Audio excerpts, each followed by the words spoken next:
former President Trump once again used dehumanizing language when talking about migrants this weekend. He told a gathering of conservative Christians in Washington, D.C., that he suggested starting a league where migrants would fight one another to UFC President Dana White.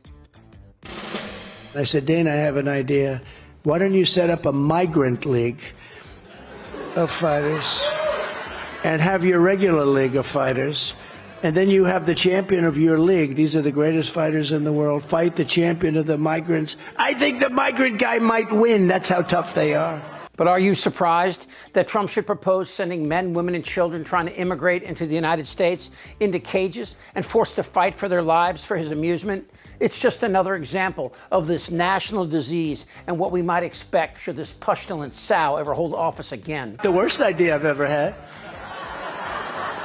For starters, did you hear the laughter? This is a Christian group, Faith and Freedom, and they're laughing at the prospect that we trade these people's horrible plight for a few laughs and entertainment. I have a question for the Republican Party. What the f*** happened to you? Or were you always this morally reprehensible? No, it's these are tough people. These people are tough and they're nasty, mean. That is a stone-cold lie, told by a repugnant pig to a crowd of giggling Christians. And these migrants, well, they're Catholic families who attend church every Sunday. They celebrate their children, they rarely get divorced, and they're desperate for a chance here in the United States. And if somehow they get here, they don't commit crimes. In fact, Americans born above the border commit crimes on a scale of 50 to 1 to undocumented immigrants. These migrants work for pennies on the dollar, paying taxes yet receiving nothing in return, except here in California, where their efforts have helped us become the 5th largest economy in the world. This Republican Party and their bullshit about God, faith, and families laugh at this struggle to cross the border, but do nothing to deport the hundreds of thousands of white Europeans who've overstayed their visas. Old white men talk about immigrants like they're all here with their hands out, all while their hands are callus-free, riding around in their foreign luxury vehicles built in Japan or Germany. Give me your tired and your poor who can stand on their own 2 feet and who will not become a public charge. Trump is evil, a blight on decency, and an assault on the words Jefferson penned over 250 years ago.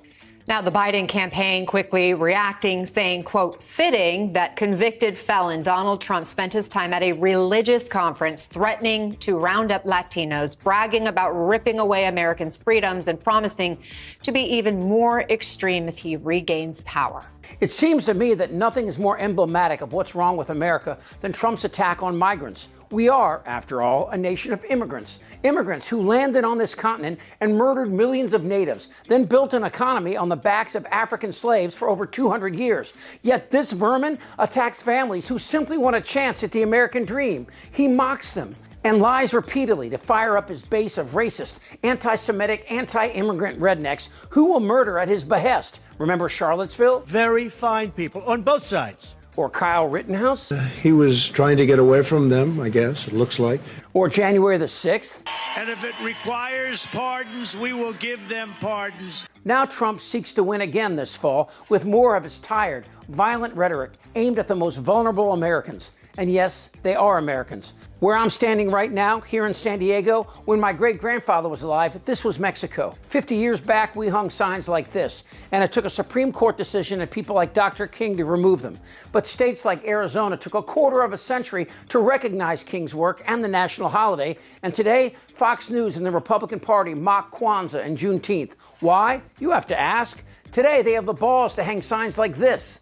Only in America would we fight for the right to remain stupid, to be so unwilling to learn. We, of course, know that most of the migrants that are coming to the United States are men, women, and children that are seeking a better life in leaving really dire circumstances. And, of course, Donald Trump is not providing any details as to what this would even look like. I mean, it sounds more like a version of Gladiator in America in the year of 2024.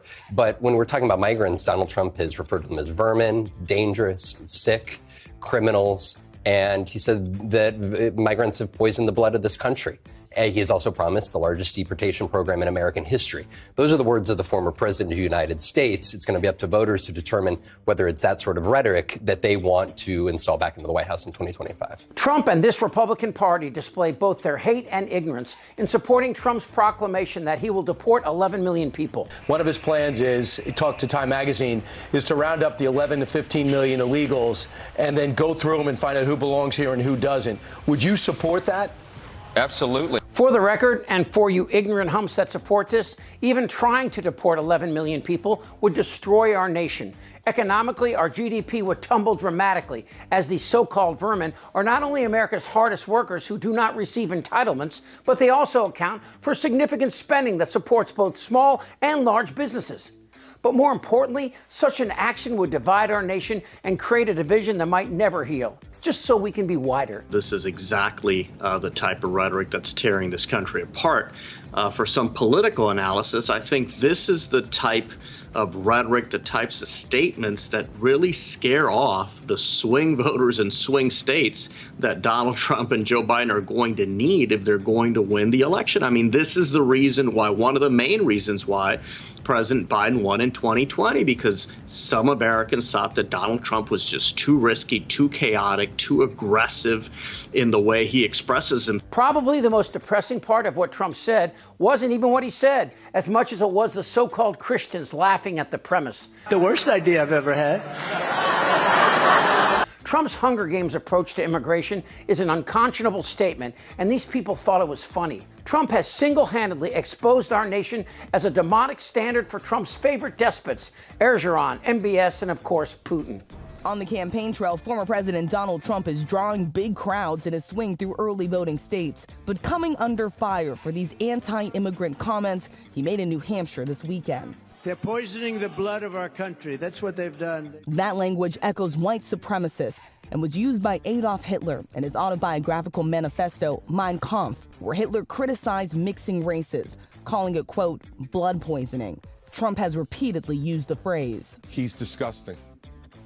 And what he's doing is dog whistling to Americans who feel absolutely under stress and strain from the economy and from the conflicts around the world. And he's dog whistling it to blame it on people from areas that don't look like us. If elected, Trump promised to carry out mass deportations, deputizing the National Guard to arrest undocumented immigrants. I will terminate every open borders policy of the Biden administration, stop the invasion of our southern border, and begin the largest domestic deportation operation in American history. On the campaign trail, the former president also praising dictators, at one point invoking Russian President Vladimir Putin, using quotes from a top U.S. adversary to attack President Biden. Vladimir Putin. Has anybody ever heard of Vladimir Putin?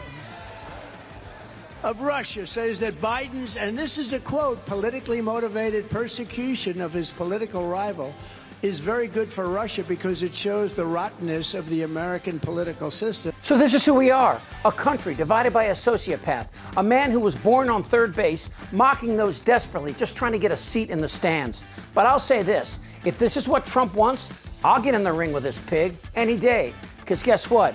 Only one of us is getting out. Who's with me? Hi, what's up? Time to pack it up. This isn't their Republican Party anymore. Am I wrong? Yeah. TikTok. You're in a lot of trouble, Donnie. I think he's crazy. I'm Chip Franklin.